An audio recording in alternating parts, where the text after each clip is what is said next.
मंडळी सरकार भाजपचंच, मग भाजप का आंदोलन करतंय? हा प्रश्न काय फक्त माझ्या एकट्याचा नाहीये, तर तुमच्यासारख्या अनेकांचा सध्या आहे. कारण सहसा विरोधी पक्ष रस्त्यावर उतरून आंदोलन करत असतो. सत्ताधारी पक्षाने तर मस्तपैकी सत्तेचा उपभोग घ्यायचा असतो. अशीच परंपरा आपल्याकडे रूढ आहे. म्हणूनच सीजेपीचं आंदोलन सुरू असताना देशभर भाजप का रस्त्यावर उतरलाय हा प्रश्न तुम्हाला आम्हाला नक्कीच पडत असेल. आता ही गोष्ट तर तुम्ही नाकारू शकत नाही की जेव्हा भाजप एखादी वियर्ड किंवा विरोधाभासी कृती करत असतं तेव्हा त्यामागे काही ना काहीतरी स्मार्ट पॉलिटिकल स्ट्रॅटेजी असते नक्की. म्हणूनच आजच्या व्हिडिओमध्ये आपण हेच बघणार आहोत की सत्तेत असूनही सध्या भाजपचे कार्यकर्ते काँग्रेस विरोधात रस्त्यावर का उतरतायत, त्यामागे भाजपची नेमकी काय चाल आहे. वेळ न घालवता व्हिडिओला सुरुवात करूयात. नमस्कार, मी प्रथमेश आणि तुम्हाला तर माहिती आपला विषयच भारी. तर बघा मंडळी, एक साधा नियम आहे. सत्तेत असलेला पक्ष सरकार चालवतो, प्रशासन चालवतो आणि विरोधी पक्ष रस्त्यावर उतरून आंदोलन करतो, बरोबर. पण जुलै 2026 मध्ये आपण एक उलट चित्र बघतोय. नीटच्या पेपरफुटीवरून सीजेपीने विद्यार्थी आंदोलन पुकारलं आणि काँग्रेसने त्याला पाठिंबा दिला. आता इथपर्यंत सगळं ठीक आहे, पण अचानकच जगातला सर्वात मोठा राजकीय पक्ष केंद्रात सत्तेत असून देशभरात रस्त्यावर उतरला. पण प्रश्न हा पडतो की सरकार तुमचंच आहे, गृह खातही तुमचंच आहे, पोलीस तुमचेच आहेत, मग भाजप काँग्रेसच्या विरोधात रस्त्यावर का उतरलाय? सत्ताधारी पक्ष विरोधी पक्षाच्या कार्यालयांवर मोर्चे का काढतोय? यामागे केवळ पंतप्रधानांचा अपमान हे एकच कारण आहे की भाजपचा आणखी काय मोठा मास्टर स्ट्रोक आहे? हे सगळं पाहूयात, पण त्याआधी भाजपनं देशभरात कुठे कुठे आंदोलनं केली आहेत हेच एकदा पाहूयात. तर बघा मंडळी, या देशव्यापी आंदोलनांतर्गत लखनौमध्ये भाजपनं मोठा मोर्चा काढला, जिथे पोलिसांनी वेळीच हस्तक्षेप केल्यानं दोन्ही पक्षातील थेट संघर्ष टळला. मात्र पाटण्यात, बिहारच्या पाटण्यात भाजप आणि काँग्रेस कार्यकर्त्यांमध्ये हिंसक हाणामारी आणि दगडफेक झाली, ज्याचे तीव्र पडसाद बिहार विधानसभेतही उमटले आणि गदारोळामुळे कामकाज तहकूब करावं लागलं. तसेच जयपूरमध्येही काँग्रेस मुख्यालयाकडे कूच करणाऱ्या आक्रमक भाजप कार्यकर्त्यांना रोखण्यासाठी पोलिसांना त्यांच्यावर पाण्याचा मारा करावा लागला. हिमाचल प्रदेशात भाजप आणि SFI कार्यकर्त्यांमध्ये हाणामारी झाली, तर कर्नाटकात आंदोलनादरम्यान भाजप आमदारावर काँग्रेस कार्यकर्त्यांनी अंडी फेकून धक्काबुक्की केली. आंध्र प्रदेशात दोन्ही पक्षांच्या कार्यकर्त्यांमध्ये दगडफेक झाली आणि तेलंगणामध्ये पोलिसांनी भाजप नेत्यांना ताब्यात घेतल्यानं कार्यकर्त्यांनी रस्त्यावरच ठिय्या आंदोलन केलं. केरळमध्येही भाजपने काँग्रेस कार्यालयावर मोर्चा काढून तीव्र निषेध नोंदवला. गुजरातच्या गांधीनगरमध्ये, जो भाजपचा अभेद्य आणि सर्वात सुरक्षित राजकीय बालेकिल्ला मानला जातो, तिथेही भाजप कार्यकर्त्यांनी मोठ्या संख्येने काँग्रेस मुख्यालयाबाहेर एकत्र येऊन काँग्रेसचा निषेध केला. सुरतमध्येही भाजपने निदर्शनं केली. याशिवाय छत्तीसगडची राजधानी रायपूर, उत्तराखंडमधील डेहराडून आणि जम्मू काश्मीरमधील जम्मू शहरातही भाजपच्या कार्यकर्त्यांनी रस्त्यावर उतरून काँग्रेसच्या कार्यालयासमोर जोरदार घोषणाबाजी केली. यासोबतच मंडळी, महाराष्ट्राची राजधानी मुंबईत सुद्धा भाजपचे शहराध्यक्ष अमित साटम यांच्या नेतृत्वाखाली दादर येथील काँग्रेसचे राज्य मुख्यालय टिळक भवन इथं धडक मोर्चा काढण्यात आला होता. साटम यांनी राहुल गांधी यांच्यावर कठोर टीका करत त्यांचे विदेशी दौऱ्यांचे तपशील मागितले. पुण्यातही आंदोलन झालं. तिथे तर पत्रकारांनी काय भाजप कार्यकर्त्यांना आंदोलन कशासाठी करताय असं विचारल्यावर त्यांनाच नीट उत्तर देता आले नाहीत. छत्रपती संभाजीनगरमध्ये सुद्धा भाजपच्या शहर कार्यकारिणीने शहागंज इथल्या गांधी भवन समोर जोरदार निदर्शनं केली. माजी केंद्रीय मंत्री डॉक्टर भागवत कराड, राज्याचे मंत्री अतुल सावे, शहराध्यक्ष किशोर शितोळे आणि संजय केणेकर यांच्या नेतृत्वाखाली हे आंदोलन सुरू होतं.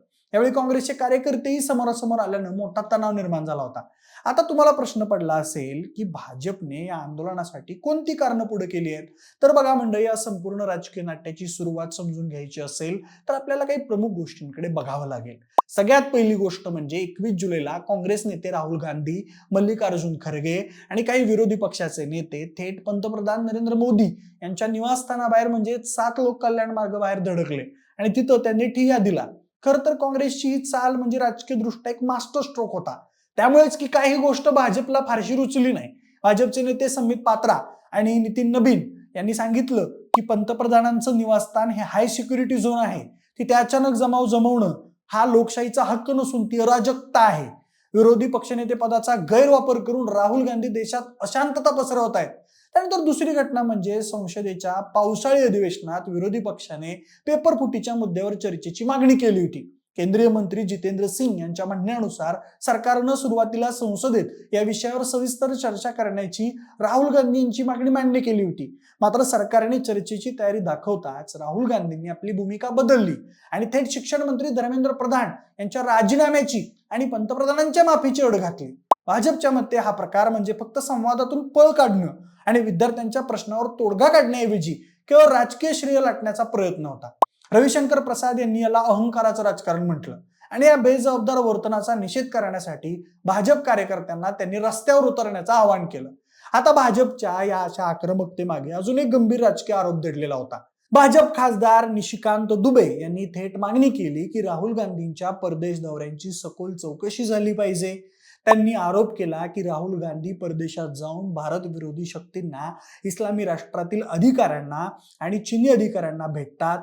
तसेच या आंदोलनांना सोरोस फाउंडेशन सारख्या संस्थांकडून अर्थपुरवठा होत असल्याचा संशय त्यांनी व्यक्त केला. दक्षिण भारतातील भाजप नेते PVN माधव यांनी हाच धागा पकडत पुढे आरोप केला की मूळ विद्यार्थी आंदोलनात आता अर्बन नक्षल आणि देशविघातक शक्तींनी घुसखोरी केली आहे, जे कलम 370 हटवण्याला विरोध करतात आणि अफजल गुरुच्या फाशीवर प्रश्नचिन्ह निर्माण करतात. अशा शक्तींना काँग्रेस उघडपणे पाठिंबा देत असल्याचा आरोप करत भाजपने या गोष्टीला राष्ट्रीय सुरक्षेचा मुद्दा बनवत देशभर आंदोलन पेटवलं. पण मंडळी, राजकारणात जे दिसतं तेच सत्य असतं असं नाही. भाजप सारखा शिस्तबद्ध पक्ष केवळ रागाच्या भरात देशभरात लाखो कार्यकर्त्यांना रस्त्यावर उतरवत नाहीये. यामागे एक तगडी पॉलिटिकल स्ट्रॅटेजी आहे. आता ती स्ट्रॅटेजी काय आहे हे आपण बघूयात. सगळ्यात पहिलं तर नॅरेटिव्ह हायजेक करणं. हे मला वाटतं सगळ्यात मोठं कारण आहे. म्हणजे नीटच्या मुद्द्यावरून CJPच्या विद्यार्थी आंदोलनाला प्रचंड धार आली आहे. सोनम वांगचुक सारख्या माणसाच्या उपोषणामुळे सरकारवर नैतिक दबाव वाढलाय. पण राहुल गांधींनी जेव्हा पंतप्रधानांच्या घराबाहेर आंदोलन केलं तेव्हा भाजपने क्षणाचाही विलंब न लावता ही संधी साधली. खरं तर ती संधी होती का नव्हती हा वेगळा मुद्दा आहे. पण भाजपने या मुद्द्याला धरून देशभरात काँग्रेस कार्यालयांवर मोर्चे काढले. याचा परिणाम काय झाला तर काही काळासाठी नॅशनल मीडिया, TV चॅनल्स, वर्तमानपत्र सगळ्यांचं लक्ष जंतर मंतरवरच्या विद्यार्थ्यांच्या खऱ्या प्रश्नावरून हटून पाटणा, पुणे, बेंगळुरूमध्ये भाजप काँग्रेस कार्यकर्त्यांमध्ये जी हाणामारी झाली त्यावर केंद्रित झालं. हा लढा विद्यार्थी विरुद्ध सरकार असा होता तो भाजपने अत्यंत हुशारीनं भाजप विरुद्ध काँग्रेस या त्यांच्या पारंपरिक राजकीय खेळपट्टीत आणण्याचा प्रयत्न केला. आम आदमी पक्षानं तर असाही आरोप केला की विद्यार्थी आंदोलन थांबवण्यासाठी, दाबण्यासाठी काँग्रेस आणि भाजपची ही छुपी जुगलबंदी सुरू आहे. हा खरं तर भाजपचा त्यातल्या त्यात एक धोरणात्मक विजय झाला असंच म्हणता येईल. आता यातली दुसरी स्ट्रॅटेजी म्हणजे रस्त्यावरची ताकद दाखवणं. म्हणजे भाजपला दाखवून द्यायचं होतं की ते केवळ सत्तेत बसून फाईल्स क्लिअर करणारं सरकार नाही, तर त्यांच्याकडे काही तासात देशभरात लाखो कार्यकर्ते रस्त्यावर उतरवण्याची स्ट्रीट पॉवर आहे. सत्तेत राहूनही विरोधकांना रस्त्यावर भिडण्याची ही नवीन राजकीय संस्कृती भाजपनं सेट केली आहे. त्यामुळे याचा त्यांच्या तळागाळातल्या कार्यकर्त्यांचं मनोबल वाढवण्यासाठी उपयोग झाला. कारण असंही भाजप कार्यकर्त्यांना CJP आंदोलनाच्या मुद्द्यावर डिफेंड करणं अवघड झालेलंच होतं. चौथा मुद्दा आहे राष्ट्रीय सुरक्षेचं कार्ड. मंडळी, भाजप खासदार निशिकांत दुबे आणि गिरिराज सिंग यांनी राहुल गांधींवर अत्यंत गंभीर आरोप केलेत. राहुल गांधींचे परदेशी दौरे, चीनी अधिकाऱ्यांच्या भेटी आणि सॉरोस फाउंडेशन कडून मिळणारा कथित अर्थपुरवठा यावर त्यांनी प्रश्नचिन्ह निर्माण केलं. या मुद्द्याला अनुसरून भाजपने आंदोलनात अर्बन नक्षल शिरल्याचा दावा केला. म्हणजे एका विद्यार्थी आंदोलनाला भाजपने थेट राष्ट्रीय सुरक्षेचा आणि देशद्रोहाचा मुद्दा बनवलं. त्यामुळे झालं काय की काँग्रेस आणि इतर विरोधक या मुद्द्याला धरून बचावात्मक भूमिकेत गेले. या मुद्द्यांना डिफेंड करण्याशिवाय काँग्रेस आणि विरोधी पक्षाकडे दुसरा पर्यायच राहिला नाही. पाचवा मुद्दा म्हणजे काँग्रेसची हिस्ट्री बाहेर काढणं, त्यातून त्यांचा दुटप्पीपणा दाखवणं. मंडळी, JP नड्डा यांनी पत्रकार परिषद घेऊन एक यादीच वाचली. राजस्थान, तेलंगणा, कर्नाटक जिथं जिथं काँग्रेसची किंवा विरोधकांची सत्ता होती तिथं जेव्हा पेपर फुटी झाली तेव्हा काँग्रेस का गप्प होती? राहुल गांधी, तुम्ही इतके सिलेक्टिव्ह का आहात हा प्रश्न विचारून भाजपनं काँग्रेसला उघड पाडण्याचा प्रयत्न केला. आता या सगळ्याचा निष्कर्ष काय निघतो मंडळी?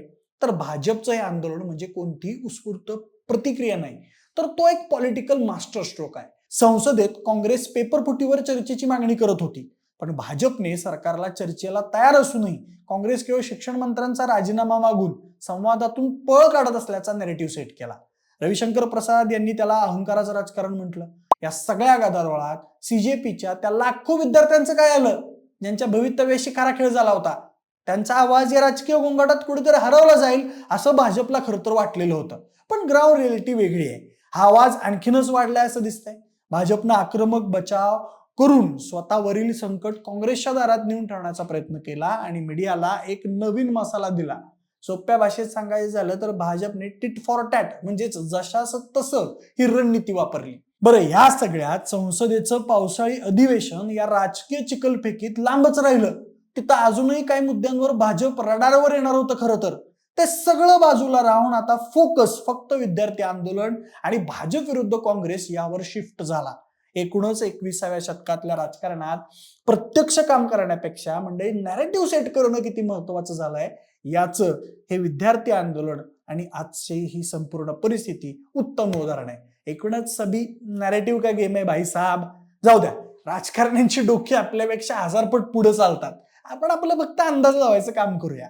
बाकी तुम्हाला काय वाटतंय, भाजपची रणनीती खरोखरच मास्टर स्ट्रोक आहे का, की या राजकीय भांडणात विद्यार्थ्यांचं नुकसान होत आहे? तुमची स्पष्ट आणि सविस्तर मतं आम्हाला कमेंट बॉक्समध्ये नक्की सांगा. मी तुमच्या कमेंट वाचत असतो. जर हा व्हिडिओ आवडला असेल तर व्हिडिओला लाईक आणि शेअर करा. सोबतच आपल्या विशेष उभारीच्या YouTube चॅनलला सबस्क्राईब करायला अजिबात विसरू नका. धन्यवाद.